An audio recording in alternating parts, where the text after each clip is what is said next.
ওই শোনো, সবকিছু ঠিকঠাক আছে তো? হঠাৎ এই কথা কেন? না তেমন কিছু না। বাসা থেকে নাকি ছেলে দেখছে। তো কি হয়েছে? শুনলাম ছেলের নাকি সরকারি চাকরি আছে। থাকতে পারে, জানি না। ও আচ্ছা, তুমি এতে কিছু কিভাবে জানলে? তোমার কাজিন বলছে। এইসব খবর তো ভালোই রাখো। তোমার পরিবার তো মনে হয় রাজি বিয়ের জন্য। তো এখন কি করবে? তাহলে কি আমাদের সম্পর্ক এখানেই শেষ? একটা থাপ্পড় দিব। বাসার সবাই রাজি হয়েছে বলে কি আমি বিয়ে করব নাকি? তাহলে আমাদের সম্পর্কের কি হবে? আমরা কি আলাদা হয়ে যাব? আমি তোকে ভালোবাসি, আর বিয়ে করলে তোকেই করব।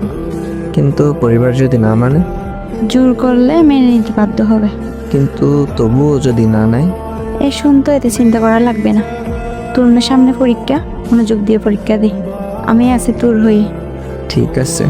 ঠিক আছে, তুমি ভালো করে পড়ো। তোমার পরীক্ষা শেষ না হওয়া পর্যন্ত আমি মেসেজ দিব না।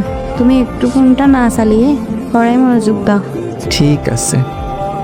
এরপর আমার পরীক্ষার জন্য তার সাথে আর কথা হয়নি, কিন্তু পরীক্ষা শেষে তাকে মেসেজ দিতে গিয়ে দেখি সে আমাকে সব জায়গা থেকে ব্লক করে দিয়েছে।